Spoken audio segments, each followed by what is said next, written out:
children's entertainer Miss Rachel has been nominated as the Anti-Semite of the Year by pro-Israel advocacy group Stop Antisemitism Now. Her crime?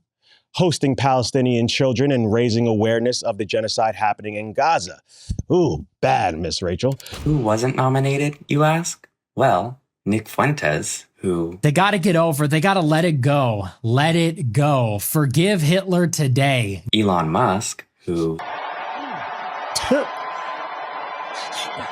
Hit her with it good. So why does Stop Antisemitism, a group that's been cited as a credible source by the New York Times and on CNN, go after Miss Rachel, the children's song lady who sometimes films videos with Palestinian children who've had their limbs blown off by Israel?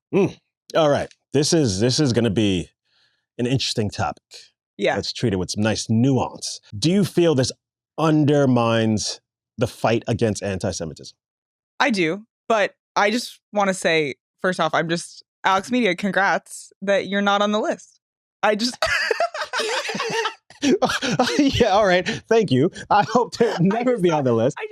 I just thought that's a win. Yes, it is a win. It definitely is a win.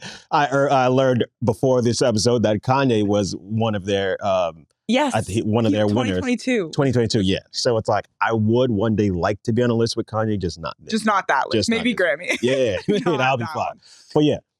No, I think they're confusing anti-Zionism with anti-Semitism, which I am not into. Okay. I'm a Jew who likes to criticize Israel. So I think, getting them confused it doesn't help anybody. Do you get hate from your own people? Sometimes. Really? I've been called self-hating. Really? Yeah. And how does that make you feel? Do you feel it's justification for it? I feel okay about it because I know my faith and I know that my vision of Judaism does not have any violence. Okay. So also Netanyahu's a politician. He's right wing. And it's just like, why would that be a part of Judaism? It's not to me. That's just a guy. This reminds me back of 2020 BLM, early Trump, when everybody was throwing racist around. Like a lot of people were calling anybody who supported MAGA a racist. Well, and nice Nazis, white supremacists, they were all. Yeah. And whether or not you agree or disagree, I think during that time, white supremacists who backed Trump, and then when Trump took a long time to disavow them, that's what made people feel like, oh, well, maybe not everybody who is a MAGA voter is racist, but if you are racist, you're most likely a MAGA person. Yeah. So that's why it attaches that negativeness to the whole group. And I think this is kind of what's happening now. It's where you criticize Israel, and the only way to stop the criticism of Israel is to put the worst label on you, an anti-Semite. And I think that's what's happening here. Because it's like, I don't know, maybe I didn't do enough research, but I haven't heard her say she hates the Jews. She's not. This woman is just a children's educator. And it seems like she genuinely loves children. She has the 2 masters in child education and shit that. She has a show that she brings kids on. This is so ridiculous. Fucking ridiculous. And I think it's actually hurting things. It's making things worse. It's lessening what anti-Semitism is actually, because it is a real problem and it's growing. Yeah. Focus your attention on Nick Fuentes. Focus your attention on people who outwardly and are proud to be anti-Semite. Nick Fuentes is a huge problem. And last year, Candace Owens won, which is accurate, I think. But this organization, Hassan Piker brought this to my attention, and I've just checked it out a little bit. This organization is not really legitimate. It was founded in 2018. It's an anti-Israel doxing, canceling thing. And on their site, it's what we're about. They say we want people to lose their jobs. We're canceling anti-Semites. They want to name and shame is their strategy. They're just doxing people. I don't think that that's good at all. And it's just this one woman who's saying stop anti-Semitism, but she is just criticizing critics of Israel. Have you experienced any anti-Semitism?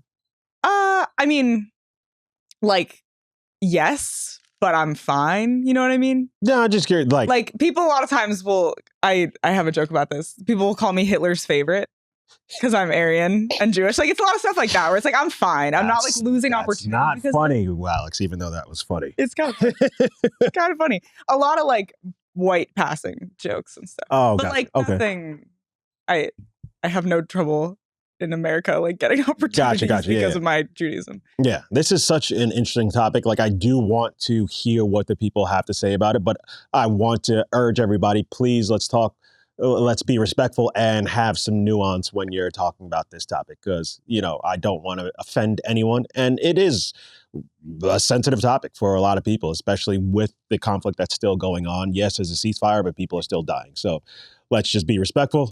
The fact that they have a award like that, I think it's more of a PR move and to stir waters rather than actually care about anti-Semitism.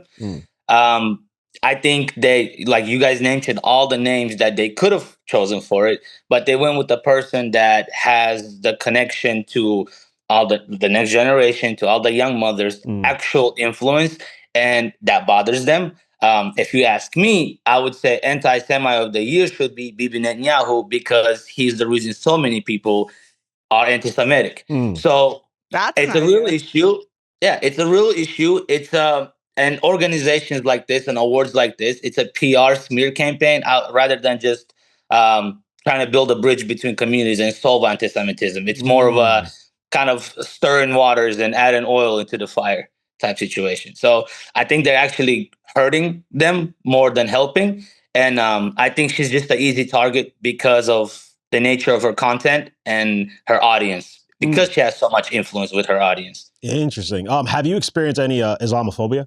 I mean, yeah, I'm from Russia, but I'm Muslim. So like I've had both, when I first moved here, but like, it's never to the point to where like offensive, like it's just jokes, it just, I mean, maybe a few scraps here and then when I was in middle school over it, when I was young, but like, it's never that. And I grew up in Oklahoma. Like people have this reputation that like, oh, the Midwest, the South is so racist. It's like, no, it's actually some of the kindest people. Like it's never as bad as people say it is for me personally with Islamophobia. Now, I can't speak for other cultures, but like, yeah, when like early mid 2000s, you would hear things, but it wouldn't be that crazy to where like I have to go home and think about it. There's just an interaction on the street or interaction between, at school or whatever. But it was never that. Well, in Russia, it was a lot different. In Russia, I'm curious, what type of hate did you get in Russia? Was it also for being Muslim in Russia, or? Yes, it was. So in Russia, it was. We had a in my city, there was a guy running for office whose entire slogan was "Russia's for Russians." So there was a big Turkish population in Russia. So we were like discriminated against big time. Like they wouldn't serve you at the store. Whoa. And the classrooms, they would kick you out of classrooms. Like it was legit. Like wow. I moved to America as a refugee. So like I've seen real hate. I've seen real racism. In my 20 years of living in the United States, I did not experience that. Wow. Not even 2% of it. I haven't experienced it. Yeah, I'm curious. Do you feel like Miss Rachel has like grounds for defamation?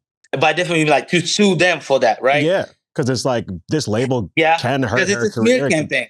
Yeah, I think that's it's 100% a smear campaign. I think she does.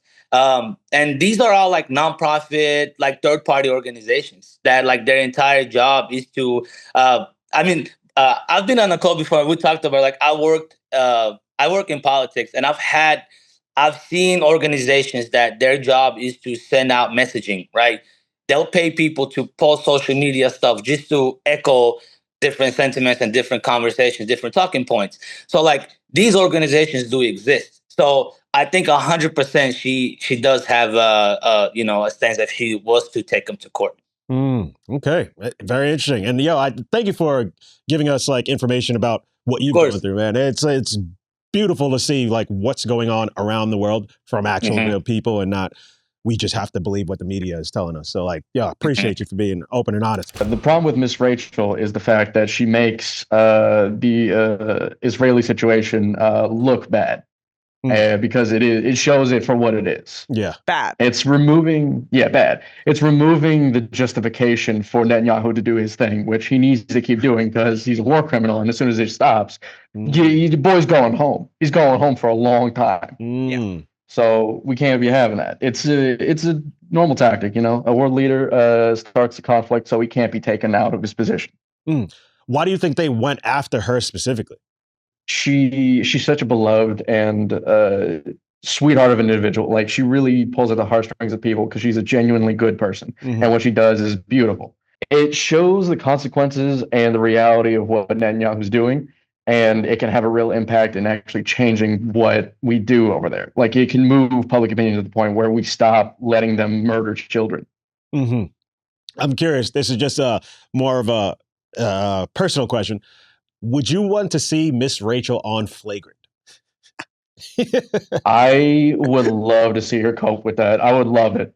Right? I want to see if she can make you all rub off that sweetheartness and see if you all just become a lovely classroom. That would be very interesting. That would be very. Yeah, I'm just curious because to me, I think it would be dope just because of how she is so.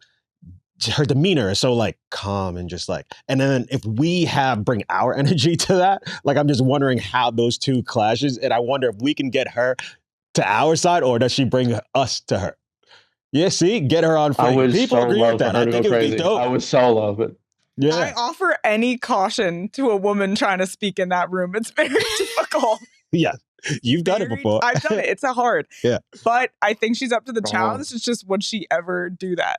Is the question. Hey, well, anybody watching, tag Miss Rachel, tell her we want her on Flagrant. Actually, you know what? Let me talk with my guys on Flagrant before I throw that on. Listen, this shit might be more dangerous than being an anti-Semite. Yeah, I know. It's kind of crazy. Yep.